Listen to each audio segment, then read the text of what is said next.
Have you ever heard of a god of chaos who's also the god of truth? It sounds like a total contradiction, right? Well, that's exactly who we're diving into today. A fascinating figure named Ogo from the mythology of the Dogon people of Mali. We're going to explore just how something like that can be. So let me ask you this, just to frame our whole discussion.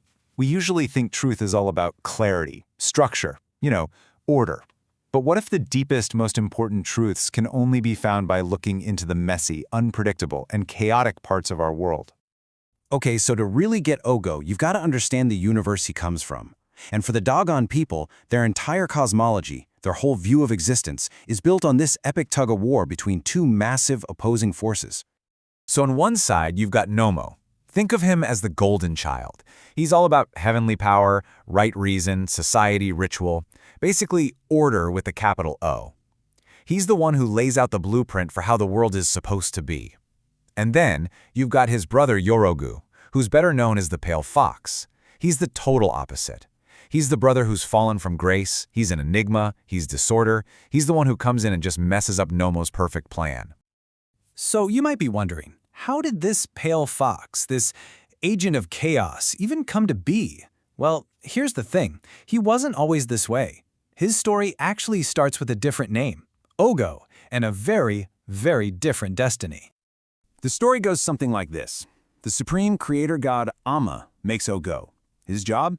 He's destined to be a guardian of life here on Earth. Sounds pretty good, right?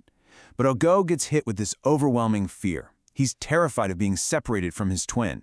And that fear, it pushes him to rebel against his own father's grand design. This is a huge act of disobedience, and the consequences, they are massive. His voice is taken away, and he's exiled, transformed into this lonely wanderer, the Pale Fox, forced to roam the edges of society forever.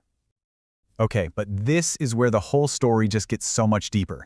The fox isn't just some random symbol of chaos. No. In Dogon philosophy, his very existence, his mark, actually helps define the nature of language, knowledge, and truth itself. It's incredible, really. The Dogon take this cosmic battle and bake it right into the very idea of communication.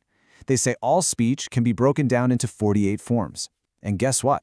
Exactly 24 of them belong to Nomo, the god of order, and the other 24 belong to his chaotic brother, the fox. So what's the real difference between these two types of speech? Well, Nomo's speech is what you'd expect. It's formal, it's judgment, it's the law. It's the language that tells you how things are supposed to be. But the fox's speech? Oh, that's something else entirely. It's the language of the oracle, of divination. It's about predicting the future, and crucially, about sifting through all the lies to find out what's actually true. And right here, this is where we hit the central, kind of mind-bending paradox of the Pale Fox. Because the Dogon people don't just fear this creature of chaos. They actually go to him for wisdom. They actively seek him out. I mean, stop and think about that, really. If this being is the embodiment of disorder and rebellion, if he's the one who broke all the rules and lives in exile, why on earth would you turn to him for answers? Why would you trust an oracle of pure chaos? The anthropologist Mary Douglas just nailed it. She wrote, "But truth belongs to the fox." And that's it. That is the core insight. The Dogon believe that the formal, official truth, Nomo's truth, isn't the whole story. The deeper, predictive, oracular truth, well, that can only be found outside those neat and tidy boxes. It's out there, in the fox's domain. And they have this incredible, tangible way of doing this. A person looking for an answer goes out at dusk and draws this special grid in the sand, using symbols to pose their question. Then they just leave it overnight. The belief is that the real Pale Fox will come in the darkness and walk across the table. And in the morning, the diviner can read the future or uncover a hidden truth from the patterns left by its paw prints. So, this whole idea of the Pale Fox actually points to something much, much bigger. He's not just some local deity. He's really a stand-in for a universal archetype, a figure that many cultures have recognized as absolutely essential for a complete understanding of reality.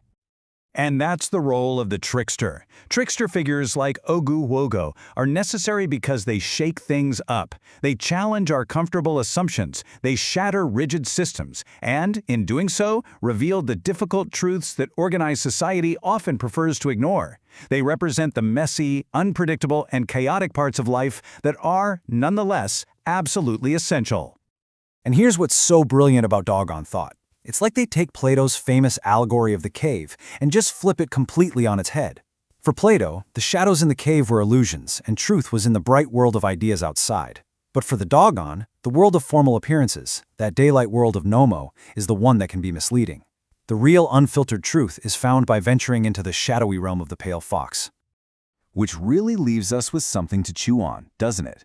Think about science, art, or even just our own personal growth. Where in our own lives and in our society do the real breakthroughs come, not from following the established rules, but from questioning them, from exploring the margins, and from daring to look for truth in the shadows?